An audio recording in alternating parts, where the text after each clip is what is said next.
What is going on, everyone? So today I have the pleasure of having on someone that I've been following for quite some time. I actually found him a year ago on a Be Cool setup video and went ahead and followed him. And it was a great decision. Very impressive with his journey, leaving his day job to focus on Amazon. And now he's doing 100K sales per month. Alex, thank you so much for coming on, man. Yeah, thanks, Rob. Thanks for having me. This is a lot of fun. I love talking about Amazon, on YouTube and doing interviews like this. So it's a pleasure being here. Yeah, I really enjoy talking shop with a lot of Amazon sellers, so especially ones that are doing better than me. So, really excited to pick your brain here today. Just for the audience, can you just give a quick introduction about yourself, please? Yeah, definitely. So I started selling on Amazon 2.5-ish years ago. Maybe it's actually creeping up closer to three, but I actually started flipping things on eBay. So I would go to like Goodwills, in store and clearance sections and just look for products that I could find on eBay that sell for a little bit better. I found some random YouTube videos on people doing that method, going to Goodwills and flipping items. So I started with that, and then I quickly found that it wasn't super scalable, but I was enjoying, having a ton of fun. It was like a little treasure hunt going to stores and trying to find things. So, I did that for a few months, and then I switched to, um, you know, products to flip strictly on eBay, like new products, not just Goodwill items, but I would look for those Target, Walmart clearance section items, look for bolos whenever I could, find them. And then I transitioned to Amazon because, again, ran into scaling issues, um, and did RA, retail arbitrage, for a good 4 to 6 months. And then, finally started to invest more into the business, look into it more. And I realized that online arbitrage was, probably the best move for me. So I transitioned there, and now I'm strictly all OA. And like you said, I was an engineer for 4 years out of college. I quit that to do Amazon full time just over a year ago. So it's been going well.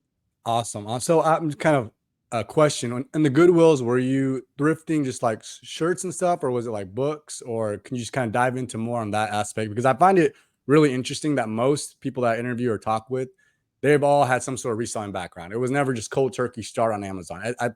I figured at least once I would find someone who dove straight into Amazon, and I'm not sure if it was because of COVID. COVID really compelled a lot of people to to generate profit in different ways, and then they eventually, if they started reselling, they'd find themselves on Amazon, right? So, just kind of go into that part when you were at the Goodwill. What were you exactly selling? I think I was looking at like shoes, any kind of shoes I could find, toys. I mean, it was just random stuff. I didn't have the patience to skim through every vintage shirt and look for that kind of stuff. So I definitely avoided that. But there's probably 4 or 5, 6 Goodwills in my town. So I would just bounce around, each week to each one and try to find as much as I could. I'd scan pots and pans. I'd scan Oh, damn. look for golf clubs, kids' toys, whatever I could find profitably. And then you start to learn the brands that are good or brands to look for. And it's kind of, it's translated to Amazon pretty well because it's a similar concept, right? You're just, once you find those good brands and those products, are, have the potential, then you just wait for sales to come around and able to scale that way. That's cool. So sounds like there was already this exposure of a bevy of different kinds of products with Goodwill. Because for me, I was selling mostly like hype shoes, so I was really constricted in shoes before I got onto Amazon. So that's pretty cool. When I started on Amazon, again, because I was already selling shoes, I stayed in that apparel situation. But it sounds like since you were already so experienced with doing different kinds of products and stuff, because even now, like the variety of different products I sell is still kind of just surprises me. Like I always figured I would stay within one category and whatnot, like I've been doing my past few years of reselling. But just it's the sheer amount of listings that are selling so well on Amazon still is very surprising to me.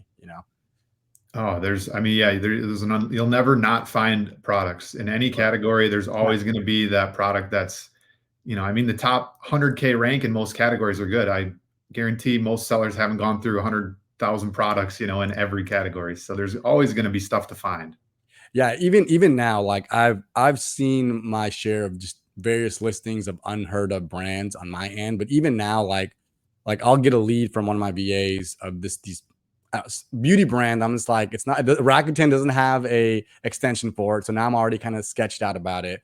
But then I'll go on their website. The website looks legit, right? They have PayPal offered. And then I'll go on Instagram, and of course there's an ad for that beauty brand, and I go on their Instagram, like, okay, this is a legit brand. And like, they have 2,000 comments every post. They have a well branded audience that are buying their product. So every day I'm still surprised, even though I shouldn't be, right?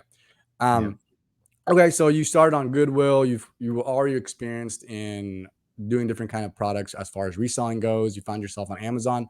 Um, when Now that transition from just reselling just various items outside of Amazon to Amazon, I'm sure there was something that, like, a medium where you were gaining information, right? How were you obtaining this information? Did you take a course? Were you just kind of binging YouTube videos? Could you please articulate that concept? Yeah, it was probably mostly YouTube videos that I was watching. I actually didn't start looking at content. Like I was watching some of the eBay, Goodwill to eBay flipping videos on YouTube as more of Mhm. like leisure and entertainment. I wasn't actually using that to like learn, or I wasn't, trying to like analyze those videos for learning purposes. Yeah, Which, probably could have helped me move a little bit quicker and grow faster. But yeah, I was just kind of blindly going into Amazon. I didn't use Keepa for the first like 6 months of selling. I would just use the good word. seller app, and see if a product was profitable. So I had a lot of slow movers in the beginning because I would see $10 profit and I would buy it not knowing it's a 800,000 ranks. So, but Right. yeah, then once I finally like started seeing, I'd see the eBay or Goodwill to eBay flip videos, and then I recommended start to see some Amazon videos. And then I started to, understand like, okay, there's a lot more to this than I understand. I need to learn from somebody else. So I would just watch, content here and there while still, working on and buying products and testing them out myself. So it was a lot of self discovery and a lot of trial and error, definitely. But Right. YouTube was probably the biggest method of education that I used early on. So without Keepa, were you actually sending them in to the FBA inventory as well, or were you at least FBMing them to be safe? No, I didn't even know what FBM was. It was Oh, just, yeah. buy 15, 20 shirts here and there from a Ross or wherever, and go from there, send them in and go from there. And you learn some things doing that, Right, actually doing those things and making the mistakes yourself. right, But yeah, I could have cut a lot of corners, I think, if I just looked at watched some of the content and understood what's going to right. make me successful earlier on. But I don't regret the path that I took. Well, maybe, I mean, hopefully they're all Nike products. At least you had a chance, I think a if lot of they're them were there. Nike. Yeah, There yeah. you go. There you go. Okay, so, what compelled you to start on Amazon? Like, I know you started selling on Amazon, but was there a reason? Was it just due to the opportunity of scaling so much, like from the YouTube videos you watched? Yeah, I think it was because I basically since college I wanted to start a side hustle, and I Mhm. have started multiple businesses that have failed. So I Yeah, just wanted something to generate more income, and I honestly the end goal was to make it a full time income and work right. towards financial freedom. So, Mhm. the Amazon thing, I think just because it's involved with flipping things, that was kind of the path that it headed towards. But yeah, yeah, I think, Amazon is just the most scalable to me with the path that I was on, so that made the most sense. I agree. I've gone through my share of drop shipping. I've gone through my share, not on Amazon, but just drop shipping, just in general, Mhm. as well as opening a Shopify store. I've had a proxy company, which actually did really well, and that was in the whole COVID years of selling shoes.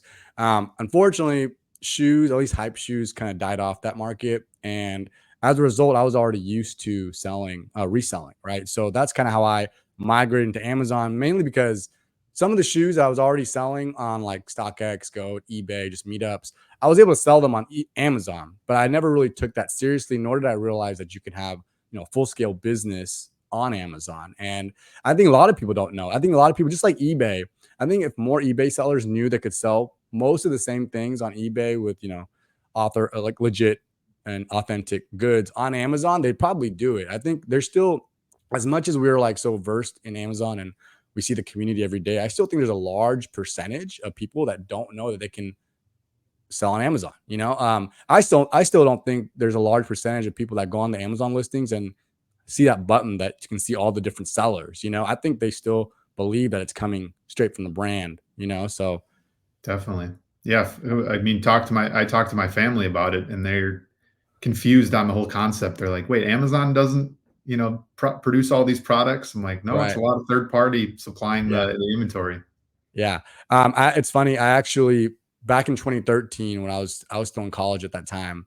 By the way, I'm also an engineering major. We'll get more to that. But Nice, nice. back in 2013, I was listening to this finance podcast, and they were interviewing this couple who quit their jobs and they were reselling on Amazon. At that time, 2013, something like that for me was unheard of. It wasn't so popular back then. And I got more and more interested. Mind you, I was living off of the what's it called? The amount you get back after your loans are paid. So like I didn't have any kind of capital anyways, but I Mm, was always really interested in reselling and making money on the side. And they were talking about just selling any kind of items. And I remember I downloaded the sellers app, and I went to Walmart and I was scanning things, right? And it was like Barbies and stuff like that, but I was gated. And at that time, I can't recall if I Googled or YouTubed anything about it. And I'm sure maybe there was content there. Um, but anyways, I still remember like in my apartment, I bought, I don't think it was Barbies, but it was some sort of toys, and I bought like 6 or 7 of them, and I put them in the corner in my room, and I don't know if I started just forgetting about the whole idea or not, but I remember the whole gated concept kind of halted my direction on Amazon and money as well. And one of my roommates like came in and he's like looking at me crazy because there's like these little toys, like seven different toys.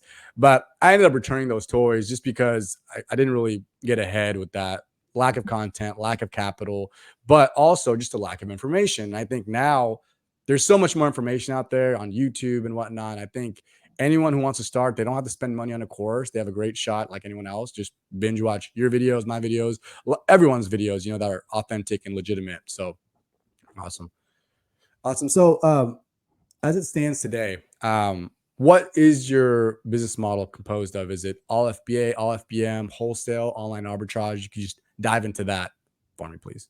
Yeah, I strictly sell online arbitrage, Okay. mostly FBA. I try to, merchant fulfill when it's the right time. Of Mhm. course, I don't. Most of the times, I'm not merchant fulfilling if it's not Q4 or if it's not back to school season.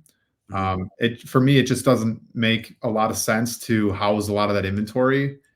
So I have prep centers that I work with, multiple prep centers, and send most of my products to them, just to outsource some things that aren't as valuable to me. Like prepping is just a kind of a low ROI task for myself. So wanting to outsource that, but yeah, I don't have any wholesale products. I've looked into certain wholesale, but for me, it's just let's just scale OA as much as possible. And then once I feel like I'm in a good spot there, then I can maybe transition into some wholesale. Um, and FBA is just definitely the way to go. You're getting the buy box share the most often when it's not, the seasonal times. Right. Yeah, I totally agree with you. Most of my businesses OA sent to the prep center. I will say lately FBM has just been a little more appealing to me just because of the kind of products I am FBMing, which are smaller, so it's not. I mean, I hate prepping too. I used to enjoy it, but then like it got to a point where it's so repetitive and monotonous that it just kind of Yep. dragging. But these smaller items where I can just put them in like a poly bag, right? Like the bubble poly bag and just Mhm. tape it up. Things like that, I'll be down to go ahead and do, especially if it's my whole theory is if there's a big sale on a big box retailer, I know that price is going to plummet by the time it gets to FBA inventory. So I don't even, in my head, I'm like, why even bother buying this and sending it to FBA when I can send it to my house? It's quick, easy prep. I can list it immediately, get the cash flow, and sell for a profit. I will say, obviously, sending to FBA inventory, I can probably sell it for a higher dollar amount. So maybe they'll offset a little bit. But in my experience, man, like a big box retailer having a sale, the price just plummets. And maybe it's a different time right now. It's not a really good representation during Q4 because the demand's probably going to spike and stay up there. But Mhm. during like other months, for me personally, if it's not I've been selling, it's a replen, I will immediately send it over to the OA. But if it's a really big sale, I'm sure everyone and their mom is watching it just like I am, I'll just FBM it. So, but Makes a lot of sense. Yeah. yeah, to each his own. And So I'm curious, what is your, I know you kind of brushed on it a second ago, but what is your take on choosing OA over wholesale or vice versa? Because I know now you've been in the game for a while now. I'm sure you've thought about it. And what is your reasons not to do wholesale and stick with OA? I think the biggest reason for me is just time capital. It's basically like how much time do I have allocated to growing something I'm already good at and knowing, which is online arbitrage, and then how much time am I willing to sacrifice to learn something new, which is wholesale. And right now, definitely not a good time to try to learn new things No, yeah, because agreed. we need to be doubling down on the Q4 madness. But yeah, I like over the summer and stuff. I was thinking about, I've talked to mentors and stuff, and I was talking about wanting to transition to wholesale a little bit. But again, for me, it's like why learn something new when I already am good at something and I can just double down on that and scale that to a point where, basically their advice was scale it to a point where you can pull back your time on that. And then Yeah. that new time you have now is available to learn a new skill or work on something new like wholesale, like a wholesale side of things. Right. Yeah. And I think uh, people are so, wholesale concept is really appeasing, especially for new sellers, because it feels like this golden nugget where you're buying an X amount of stock from a distributor and you send it to FBA inventory, it's done, right? You don't have these like daily spend you want to hit, daily monthly goals you want to hit, and there's no cancels and whatnot. But I and this is not an indictment against wholesale. I think wholesale is a great business. For me personally, it's just obviously the lead time, right? It takes a while to get there, or actually get to your prep center, actually get to the FBA inventory already. Now you got this lead time of them sending your product to the prep center in the first place. And then also, me personally, as much as OA can be contentious, like order cancels, constantly waiting for a sale and whatnot, all it does have is good moments. But I understand all that. But I enjoy like a 50,000 sales month for me at 20, 25% ROI. For me, it's a little more appealing than 100,000 a month at that 10% ROI, because a lot of things can slip through the cracks when you had 100,000 sales, assuming it's also units. You're doubling your units too, right? And that for me is something I don't think gets discussed so much as far as the benefits of OA. You just don't have to work with, you don't have that much trouble with half as much units as a wholesale on a huge scale. So Yeah, there's definitely a lot more risk involved too, and yeah, yeah, yeah. the online arbitrage space, like you said, there's just an abundance of products, so Mhm. the scalability is, as much as you want it to be. If you really want to continue to buy and hire sourcing VAs and just keep buying and buying and buying, I mean, you can spend as much as you would for wholesale deals on just more products, right? You're not just buying, yeah, like you said, $20,000 of one product. You can spend Right. $20,000 worth of five products and get the same result and maybe higher margins. Right, just it's similar to just diversifying stocks, right? Like if you're Yep, just sometimes basically. I'll look at listings and you can kind of compare like keepas to like stocks, right? Supply demand. And if you're going all in on one stock or one ASIN and then something happens, like you can get any kind of violation, or even if the violation doesn't take your listing off, maybe it takes the listing off for 5 days, where you just, you cut your profits for 5 days. And then there's that whole thing that's going on about some Amazon for some has like this list of authorized distributors that they have, secret list or whatever. And I I don't know about you, but like if I drop 50K on one ASIN and then there's some authenticity claim from the customer, and then that listing is deactivated on your end, and I'm like, shit, like I send the invoices and let's say Amazon just doesn't accept it. Not saying that happens. Amazon has been really good about it lately too, but stuff like that, I like to just diversify amongst a whole bunch of different listings, and you're buying from either the brand direct. Obviously, it's not the not for like a distribution sale, but even online, to direct to consumer. You're buying it from the brand or like some really well-known retailer. Amazon's going to accept those receipts and invoices, right? So Yep, yeah. exactly. So what do you, as far as your business, what do you believe is the most significant advantage and disadvantage by selling through FBM versus FBA? Just in general, just give me what your thoughts are, advantage and disadvantage from both models. I mean, the FBM model is great, especially like during Q4, because if you are semi capital limited, let's say you have 10,000 to spend on inventory, and Oh, you spend that 10K, merchant fulfilling it gets you that money back that much quicker because if you're one, you can list it the day you receive it, right? And then if they buy it that same day, it's out the door, and then that money is in your account, not able to be given back to you, but it's at least processed as this money is going to come to you in the future. If it's just sitting in inventory, not selling, then it's going to you're waiting for that capital. But and then also, if you send something FBA, that could take 2 weeks to check in, and then it finally sells after a week. And then, so it's adding, 2 to 4 weeks just doing FBA versus merchant fulfill. So this time of year, it's great because it just gives you, more capital to spend. If you can spend the 10K in the first week of December, you get some of that back the third week in December, and then you're able to rebuy stuff, sell a few things before Christmas. You just basically turn your inventory over twice compared to maybe right. FBA where you're only going to do it once. Great Um, point. and this is like literally the best time of year to do it because a lot of things are going to sell. We're getting the buy box so often on a merchant fulfilled listing right now. So other times of the year, yeah, you definitely want to double check if you actually will get the buy box share as a merchant fulfill. But if you take the not take it's not really a risk involved with doing merchant fulfill, but if you merchant fulfill the product and it doesn't sell, you can always send it in FBA, Mhm. and then you might get the buy box share a little bit more. But um, yeah, there's not a ton of downside besides just getting the buy box share merchant fulfilling in my mind. Right. Yeah, I think what you alluded to earlier, just cash flow, I think trumps a lot of the other advantages of FBM. Just cash flow, I think, is something that doesn't get discussed as much in the Amazon community, just because it's not really a sexy topic, right? Like people want to talk about profits and all that kind of stuff. Yep. Yep. What you were saying, I didn't even think about that. You can if you FBM a lot of your items and during this kind of demand, yeah, you can sell twice as much while the FBA route it's still shipping. Like if you had two products, you send an FBA, you could have this other one that was an FBM sell two times by the time it still reaches the listing, right? So Yep. that, Exactly. that's a great point. Also, as far as I'm not sure what you've heard, and I wanted to address one more thing you said. As far as not winning the buy box versus an FBA seller, if you're an FBM seller, um, for me personally, I have been able to win the buy box. I'm not going to say like matching it, but maybe like a dollar or two below.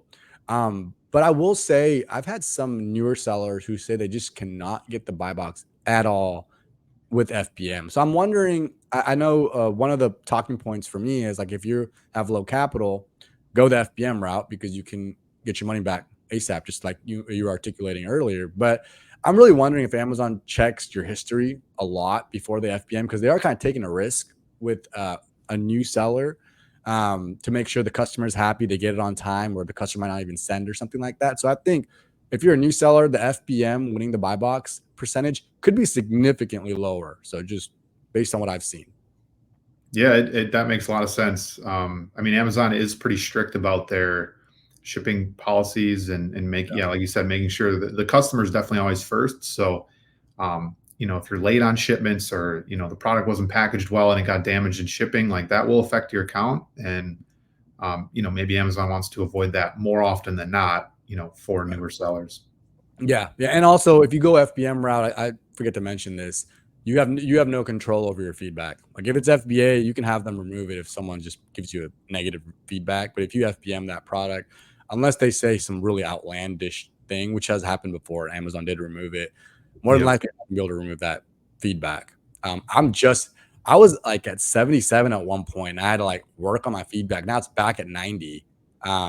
But anyways, just another negative on FBM. So give me just some quick benefits of FBA over FBM on your end. Yeah, I think the biggest is the buy box share. Mhm. Again, you can sell products a lot quicker. Some you can check that information in Keepa, right? You go to the buy box statistics in the offers tab, and it's going to tell you how often the FBA sellers are getting the buy box versus the FBM sellers. Mhm. And I think just because you have that Prime label on there, the 2-day shipping, Amazon is shipping the product, dealing with the customers, like you said. So there's just a lot of pros and kind of less work on your own part to dealing with the product after it's purchased. When you go the FBA route. So again, you're not Right. shipping the product, you're not worried about getting it out on time. Amazon does that, and if they don't get it out on time, right? They're dealing with the customer service side of things. If it does Right. get returned, you don't have to touch the product. Amazon deals with that, puts it back in your inventory if it's sellable still. So I think Right. there's definitely a lot of pros to FBA, and if you can sell products FBA, during Q4, I think it gives you an even higher advantage. The reason it's merchant fulfill is nice is because a lot of people, Amazon stops accepting new shipments at a certain point early in December. So, Right. some of these FBA sellers are going to run out of their stock. So the merchant fulfill Right. side of things, you're keeping the product in stock, which is, ultimately what Amazon wants. But most of the time, yeah, FBA is just going to be get you more sales in general. Right. And the 100% way to actually scale would be with FBA, unless you Yeah. have Yep. people working for you physically, right?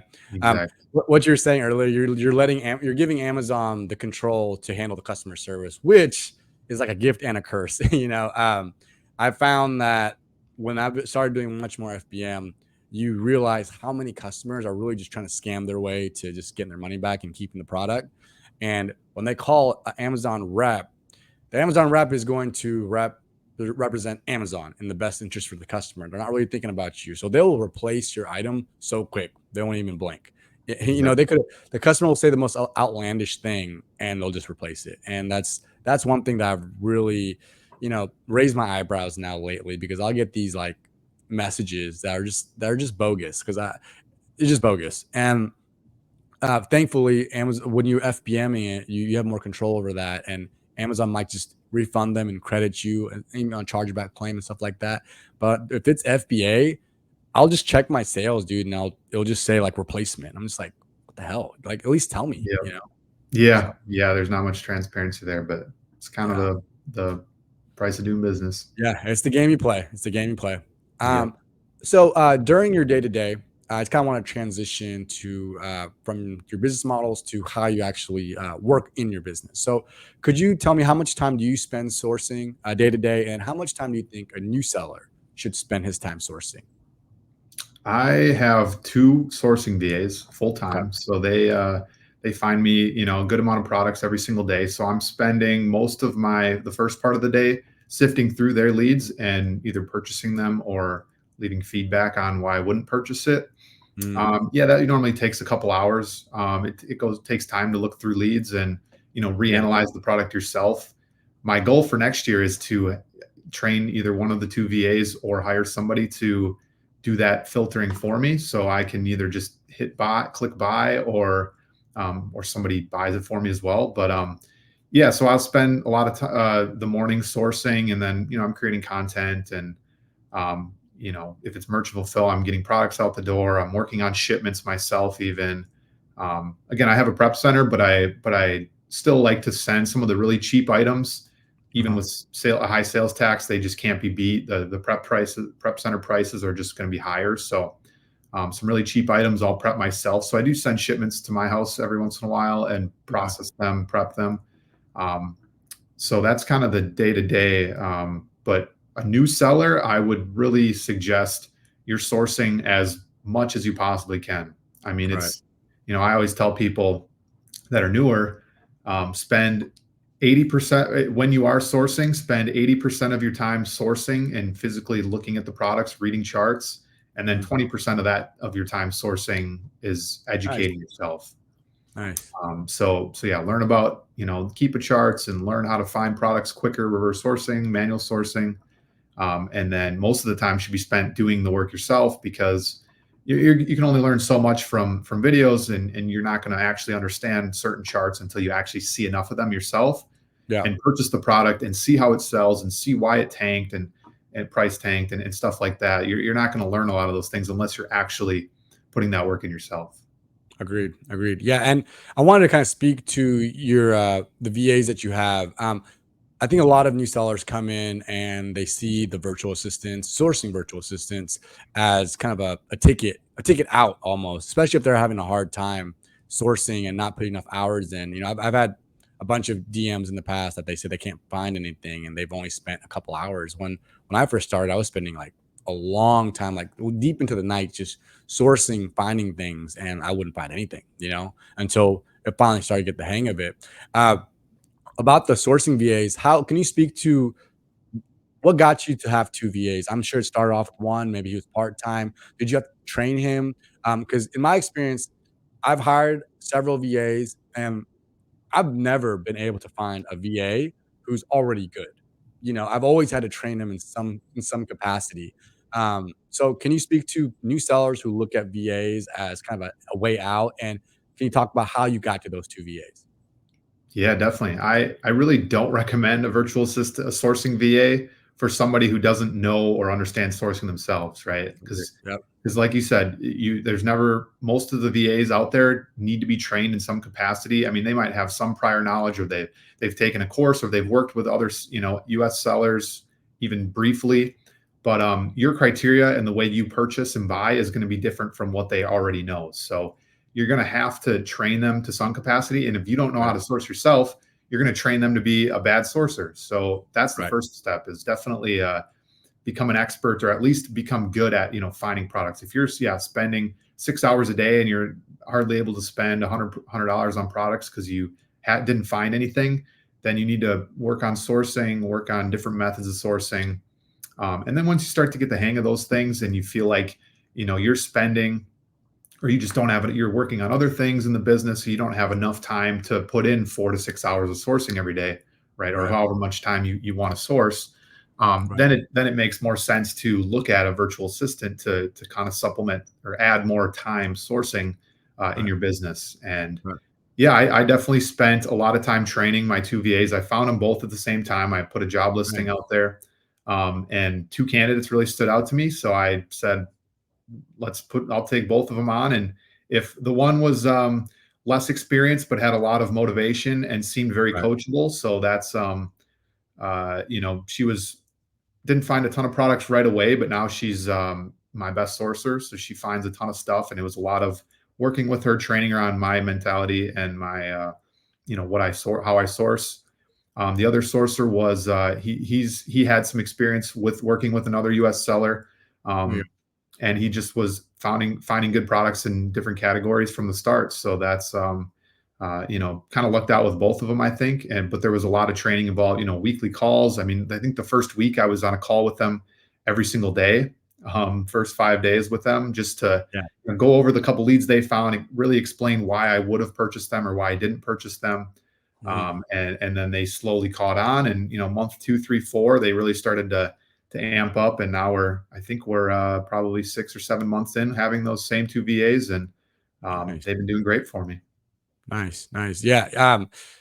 Whenever you hire a sourcing VA, however much you're going to be able to give them. So if they're not doing a good job, it's going to be indicative of how you train them, right? And what would you say, like maybe at least 6 months of learning and sourcing before you even think about hiring a VA, no matter how good that VA's resume looked, because it's always some sort of training that they took that you don't know what that training was. It could have been a 3-day training.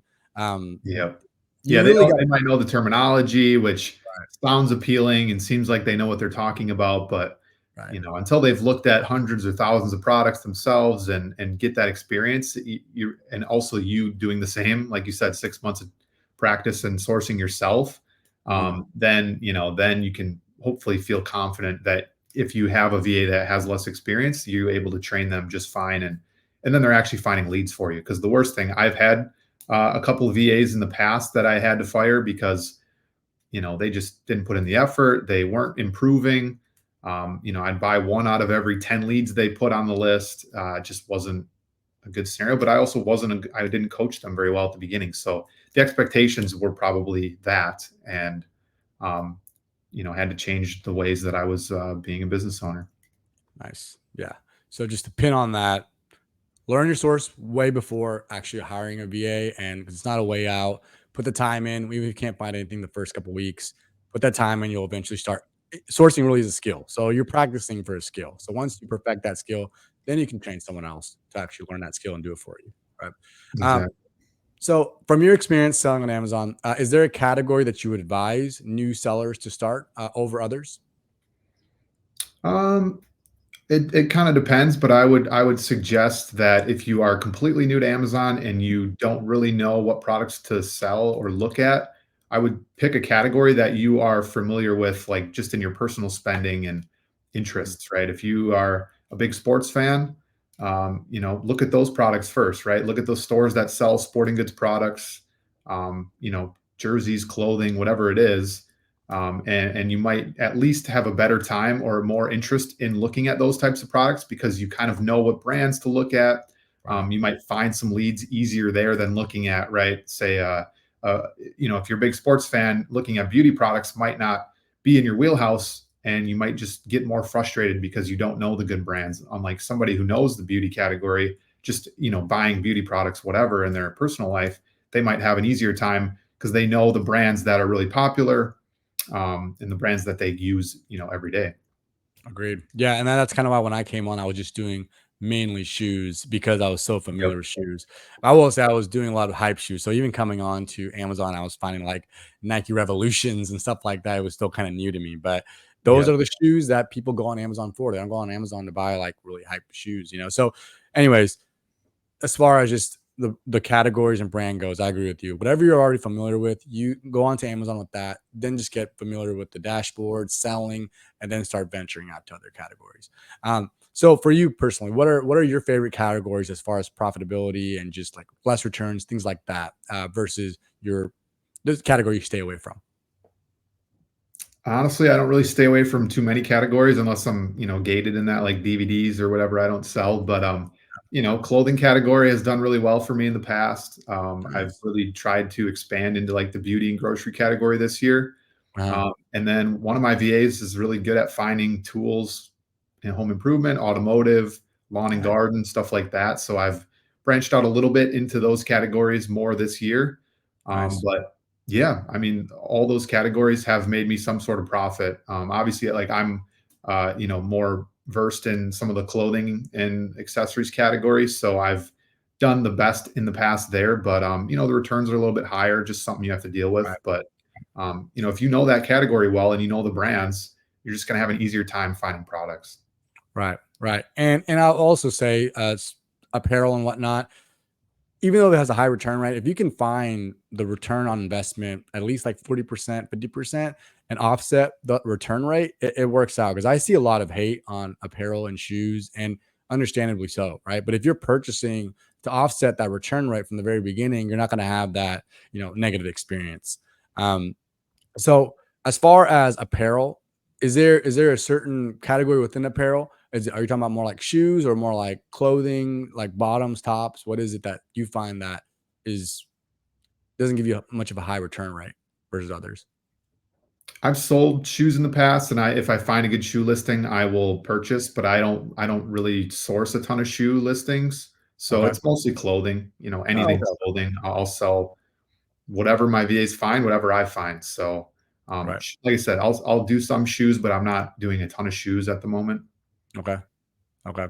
Yeah, I think I started with shoes and apparel. I've kind of transitioned more to like grocery, supplements, and vitamins and stuff just because of the return rate. Yeah. But there's so many shoes and apparels that I still sell from back from a year ago that I'll still sell that I've noticed doesn't have a high return rate. And I've been trying to correlate that information, but I gave up because it was random things that people wouldn't return as much as another brand size and you have like a Nike bra that didn't get returned as much as some Nike bottoms. It was just strange.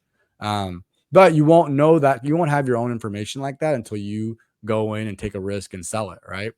Uh, Yep. Keep is Exactly. only going to give you so much, but it's not better than the data you have yourself. So okay. Uh, so me personally, I use Buybot Pro extension as my calculator to analyze leads on listings and check if they're profitable. Um, it's just extensions I feel like don't have they have value for sure, but you can find various kinds of calculator. But me personally, I've just used Buybot Pro recently. I think you need to have some sort of extension with like a Google Sheet, especially if you're trying to communicate to your VAs or bookmark that listing to find later. Because I will say, I think the best thing I might have done since I started was always record all my leads. Right, all my leads have been recorded for the past year and a half, so I've been able to go back and filter by the brand and stuff like that. So, could you please elaborate on the different kinds of tools and software that you use and that you'd recommend? Definitely. Yeah, my profit calculator tool is SellerAmp. There's like you said, there's a bunch of different ones out there.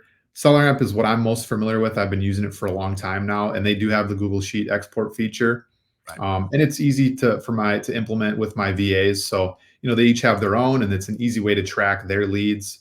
And I can transition those leads to my sheets if I need, or specific sheets. But I also have like seasonal sheet and sheets that need or products that need discounts, different things like that. So yeah, SellerAmp makes it pretty easy for that. I also Keepa is definitely a staple.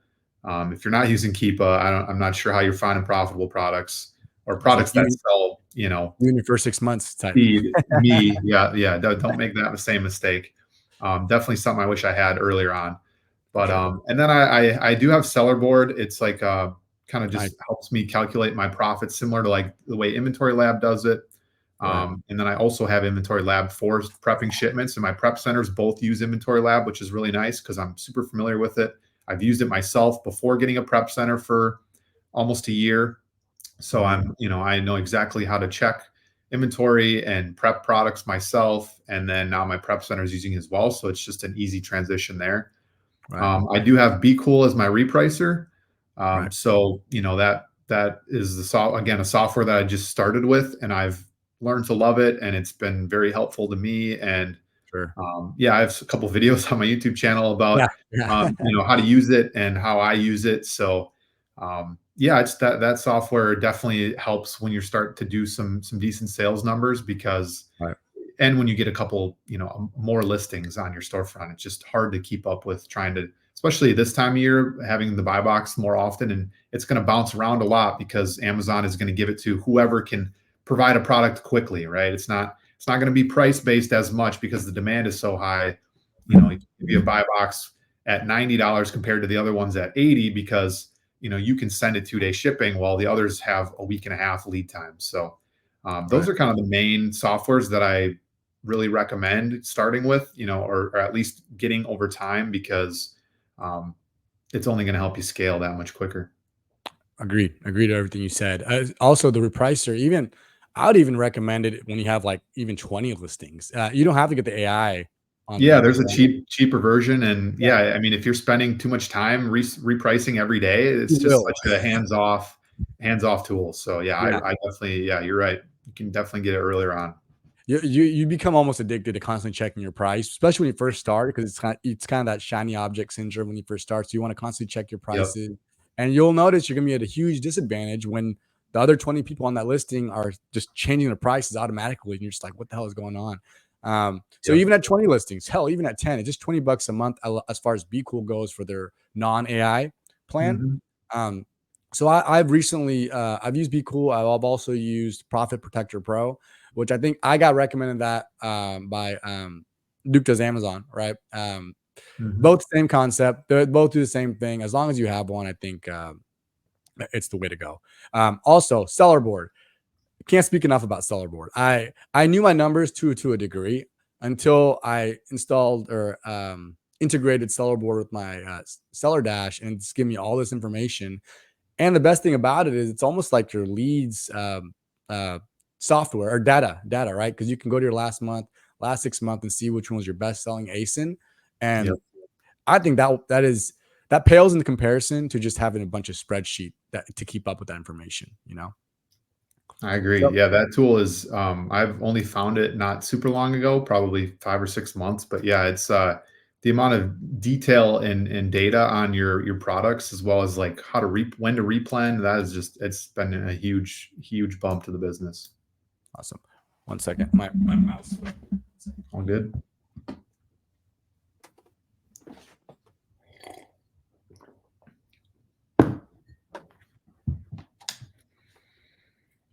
Okay, this is a question I wanted to ask you here.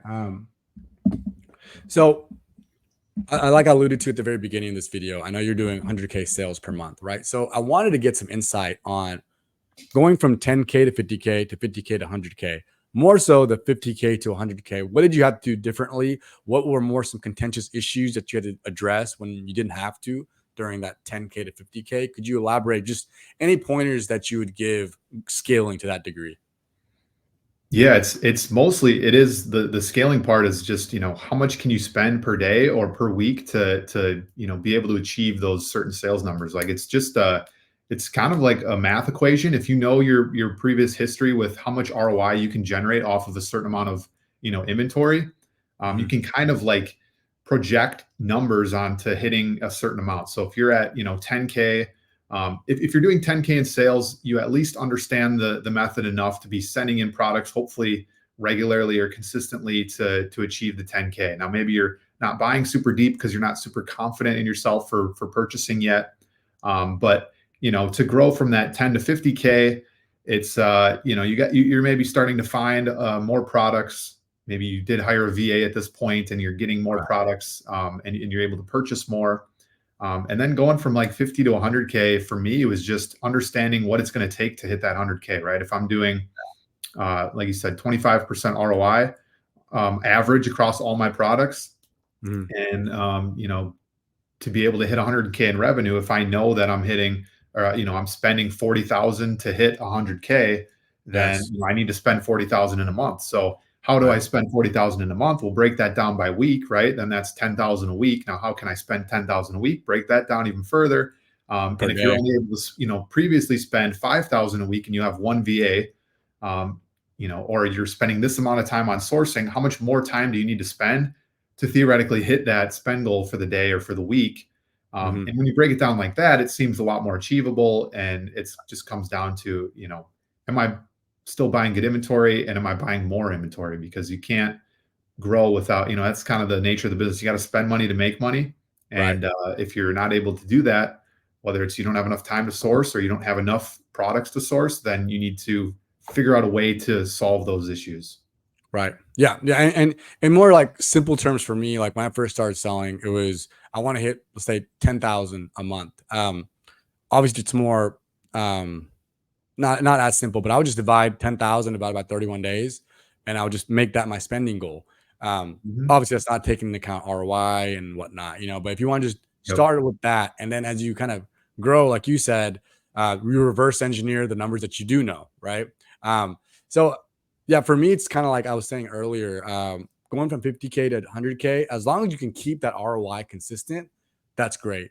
I feel like when you go from 50K to 100K, was there more things that were slipping through the cracks that you just didn't have time to address anymore because you're spending so much time dealing with all these different kind of listings?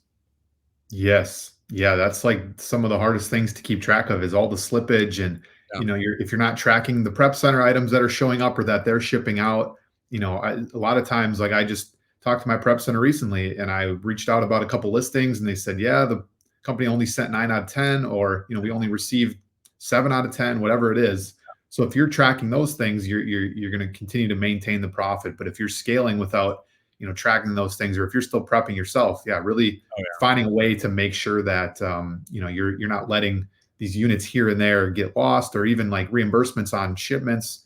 If they lose a couple items here and there, that's all profit that you would have made and you didn't get to because it was slipped through the cracks. So that is super important. I think it's important at any level. It's just easier to maintain, when you're doing less numbers and less Yes. products involved. But definitely something to really, get that process locked down before you really start scaling. Because if you know how to manage it later, it's going to help you maintain that success. Right. Yeah, and in addition to just maintaining like that, it's a lot of motivation too. Like if you want to do 10,000 a month and you, like I said earlier, you just divide it by 31, do, 700, 800. I think that's what it divides to. You have that goal to hit every month versus just not have any kind of goal. Then you might stop, start looking at information. You might even just stop selling because you're not as motivated. For me, I'll always like having to hit a number every day. And then after that first month, when you get 10,000, now you want to do 20,000, that daily spend goal essentially doubled, right? And then now you Yep. can work towards that every month. And then before you know it, you're at 40K, 50K, and now you can kind of really reverse engineer it and see what you really need to spend. Um, and I'm actually surprised because you don't have an admin VA, right? Because for me, like even at I'm doing about 40, 45K, my admin VA is like a gold mine. Like if I have any kind of authenticity complaint or just like my prep center got 7 instead of 9, like she'll be the one to reach out to the retail store. She'll be the one that'll write up my template, all that stuff. So is there a reason why you don't have an admin VA yet? Yeah, it's just I just haven't looked into one to be honest. Yeah. I'm doing the admin stuff and I again it's I thought about hiring one a few months ago and just the timing of everything. I maybe this next year I will look into that because again, it does take time for me to look at the reimbursements and yeah, Yeah, contact companies about missing product and stuff like that. And that communication definitely takes time. So it's something that I will hopefully plan on getting or outsourcing in the future. Right now, again, I'm just focusing on locking down my systems, really building a strong foundation so I can continue to be successful. for sure, for sure. And so you work full time, so I'm sure you have a little bit more time to take care of those admin things, and those admin Yep. tasks sometimes can be very important, especially the templates for submitting claims and stuff like that. So it might be better equipped for you to handle those. Could you speak on that time when you left your job? What gave you that confidence? What kind of numbers were you already doing? Just things of that nature for the viewers, because you have left your engineering job, right? Yep. For Amazon, which is amazing, right? So just speak on that for me, please. Yeah, it was. It might have been slightly premature to leave the job, but for Yeah, me, it was the mindset of if you can double the amount of time you're putting in, because I was right. working, the 9 to 5, and then hitting the gym, making dinner, and I would spend 4 or 5 hours at night, however much I could, not getting a ton of sleep, just working to try to build this business.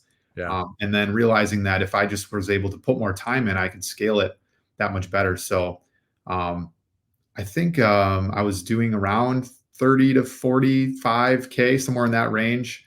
Okay. Profit was definitely a couple thousand, but I knew I wasn't going to be able to pay myself a ton from that amount. So if I was putting the time in and scaling a little bit higher, I could pay myself some salaries. So There you go. that was the goal there. Okay. Okay. So what I'm just curious, what engineering field was it? Mechanical. Mechanical I was engineering. I Okay. was a design engineer for a couple of years. Yeah. Okay.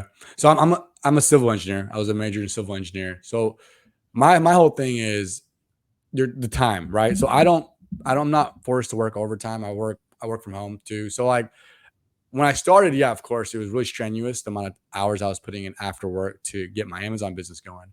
But I've kind of gotten to a point where I've been working for quite a while.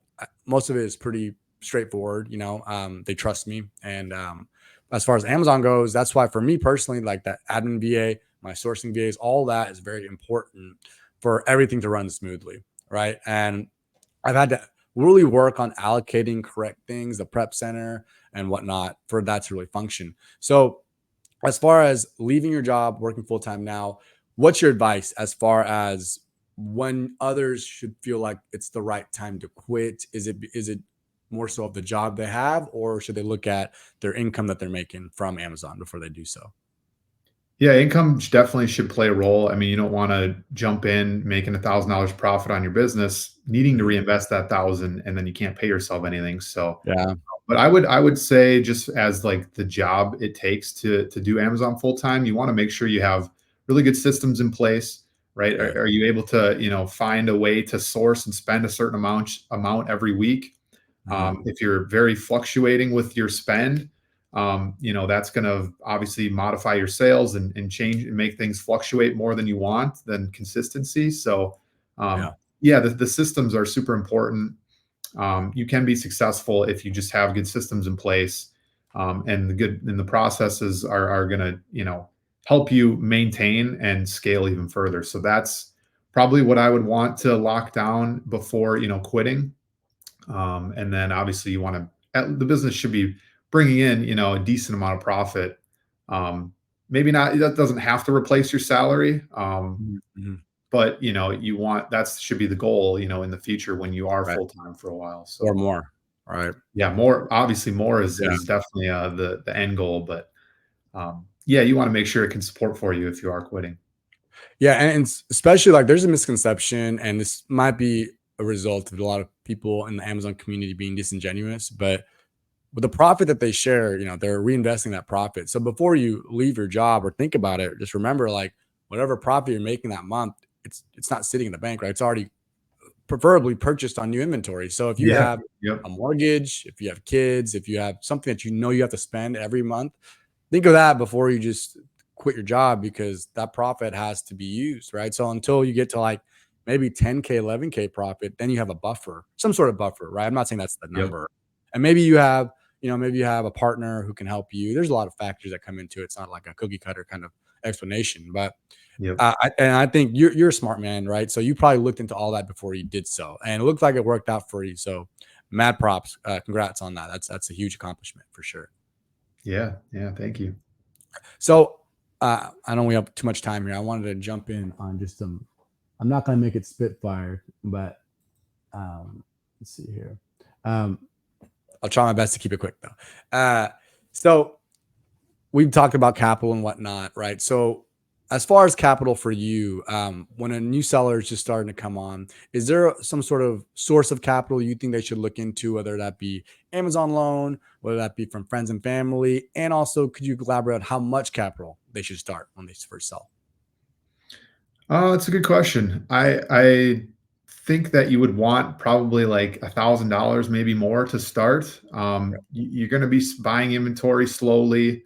Um, Not really sure that like a course right off the bat is going to be helpful. Do as much learning as you possibly can to Mhm. understand what it takes and how to scale. And then yeah, I'm honestly like an Amazon loan or a credit card might seem tempting.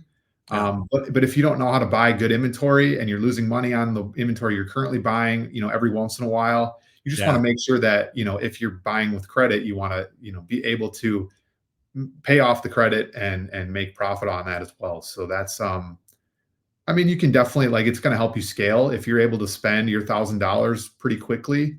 You're going to want more capital, and waiting for that product to sell and then get that capital back to you takes time. Mhm. But yeah, like a zero interest credit card for the first 12 or 18 months is an Mhm. option. There's plenty of those out there. Yeah. Yeah, friends and family loan. If you can find a friend or a family member who's willing to loan you, $1,000, 2,000, whatever it is to help you get started, and you pay them back over time, that's gonna, help you buy more product as well. But yeah, it doesn't have to be this, 0 to 100K in 3 months. You can definitely take it slow and build at your pace because you're the one who's managing it. So I like that. Yeah, I think too often in our community, the 0 to 100K in 3 months is something that's really marketed to new sellers, and I think there's a lot of yeah, disingenuous content that goes off of that, and people are pretty much giving out information that's appeasing to just the new sellers. I don't know if they're trying to sell a course or they're just trying to get like clout and stuff yeah, like that. But I will say I appreciate your transparency there. Like, yeah, if you have $1,000, you can start, right? Like as long as you know your limitations and your constrictions, this is the best time to start because you don't have to send it into Amazon FBA warehouse. You don't have to be worried about Amazon losing your shipments. You have it at your house. You can start getting the feel for everything and go from yep. there. As far as capital, I'm surprised. So you don't have any kind of Amazon loans you've taken out? I have taken loans in the past. I think I'm currently paying a smaller one off, but Okay. yeah, Amazon's offered them to me, Yeah. which is it's nice to have the option. Yeah. See, I've always been a proponent of those zero APR credit cards, mainly because I in my personal life, I'm huge on like credit card rewards and stuff like that. So with that being said, like make sure you can handle your personal credit cards before you go onto your applying for business credit cards or just credit in general. If you know you're not good with credit, just work with your debit and your capital that you have. Yep. But the Yep. 0% APR, for especially for like 12, 24 month, I think is just such an advantage for me personally because I look at those Amazon loans and I'm just like, get that away from me because like those APR is still they're significantly high in my opinion. I can't remember what they Yep. offered, but mine was like 8%, 9%, which is relatively not that high. But for me personally, comparing to 0%, like it pales in comparison, right? Oh So yeah, for sure. Yep. The um interest is yeah, might not be yeah. worth it for a lot of people, and that's totally fine. Yes, but again, if you're not good with credit cards and need a loan, you that might be more appealing to you, right? So it really depends on the person. So as far as just the capital and whatnot, you would you say 1,000 is that number that you want to start with Amazon? Would you suggest anything lower to people who have like 500? Or what's your like the best starting point as far as capital to start with? 1000's great. If you can start, if you have lower, you don't have 1,000, right? You got 500. That's fine too. You're just not going to scale as quickly. I mean, What that's what's a route? What's a route that someone with 500,000 should take to slowly compound, in your opinion? 500. You got the $500, right? You're going to hopefully buy all of that, put all that into inventory. Mhm. But learn as much as you can before you make that first purchase, just so you are hopefully buying good inventory. Wait for it, send it in FBA, wait for it to sell, or merchant fulfill it if you want to get your, multiply that capital a little bit quicker. And then, keep reinvesting. In a few months, you'll hopefully turn that 500 into 2,000, Mhm. maybe more, who knows? And then you can, once you feel like you're good at sourcing and if you just had more capital, you could, be able to buy better inventory and increase your profit. Then Mhm. maybe, look into some sort of credit or cash injection, like a loan to give you that spendability and scale your business more. Right. Yeah, you just gotta be realistic, right? Like you mentioned earlier, like seeing those people that are doing 0 to 100K, don't have that in your head when you have your $1,000, $500, and you're trying to do yourself a favor by learning what you need to learn, right? So if you have 500, $1,000, look for high ROI products, which might not be the sexiest products because they're probably slower moving products. Maybe not this time. Maybe you can find fast moving products that are 50% ROI. But generally speaking, those high ROI products are probably a little slower movers. But if you Mhm. $500,000, it's more of a learning process, and you can make money while you're learning, right? Just Yep, don't exactly. get hoodwinked into purchasing a course, which they might be valuable, but if you only have $500,000, I really don't suggest a course. I think you can find a lot of great content on your channel, just on YouTube as a whole. There's so much useful content that's 100% free, and if you're Yep. starting with the 1K 500, it's probably not worth your while.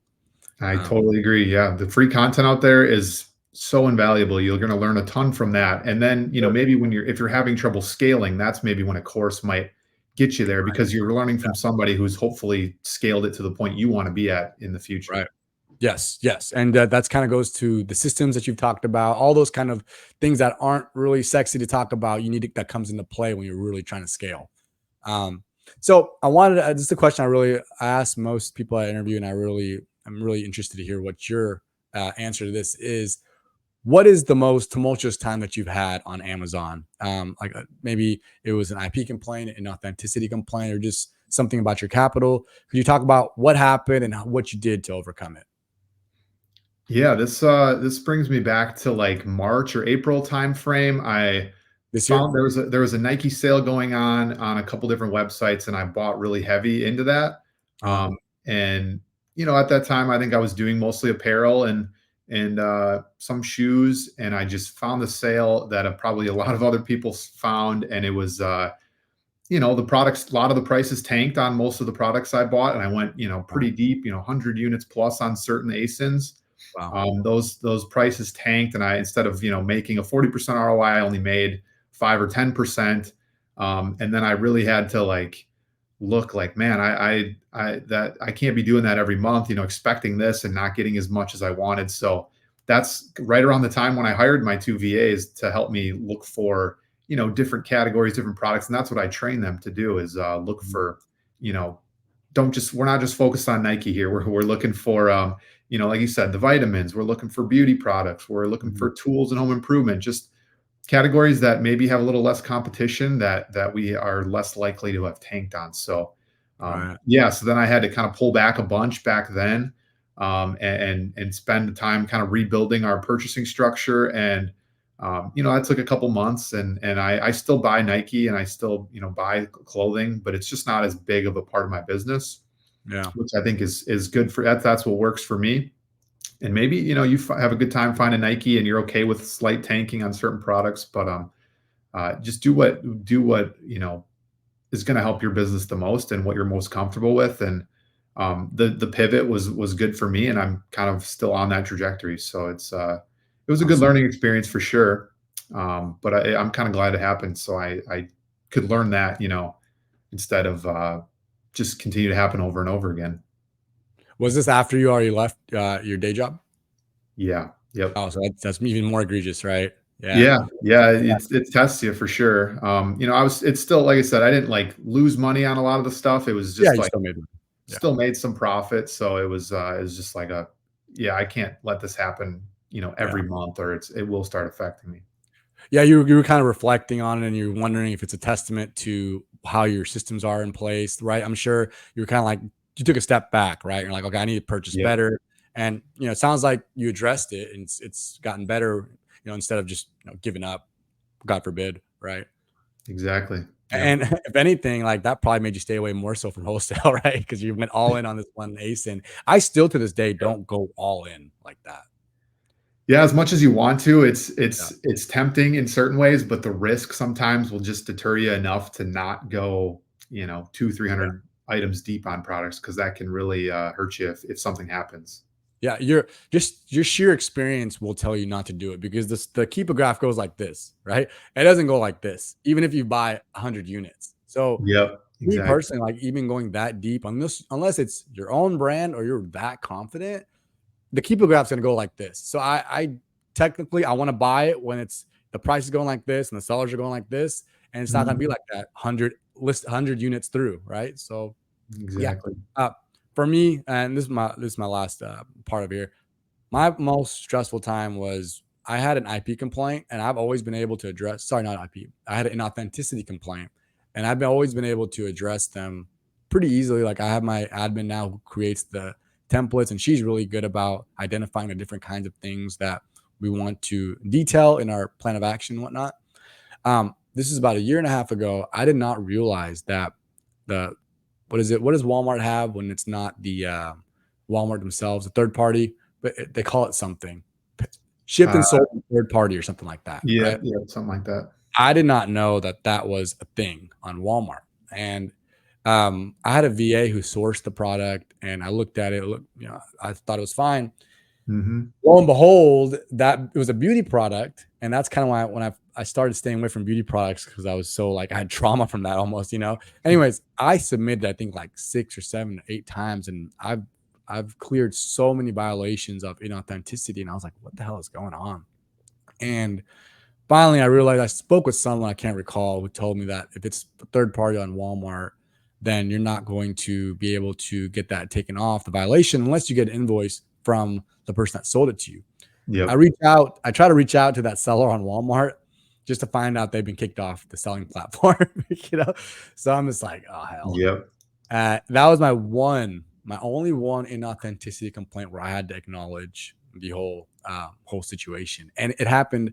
I think it was that same time where everyone was getting that banner about their account deactivation, right? yep, I yep. kid you not, exact same time. And I'm just like, holy shit, you know? Stresses you out, yeah. Yeah. I'm like, damn, I just acknowledged an authenticity complaint. Like, this is what's happening right now. My shit's Yep. done, right? So yeah. Um, okay, awesome, awesome. Let's see here. Where are we at here? We're at right on it. Okay. Okay, so last question, and then I just wanted your quick take on this. As far as the state of Amazon, as far as seller saturation, lucrativeness, what is your standpoint on that? Because there's always content that I see every day in the Amazon community about doom and gloom. There's too much saturation, too much sellers. Every price is tanking. Move over to wholesale. Always not worth it. What's your take on all that?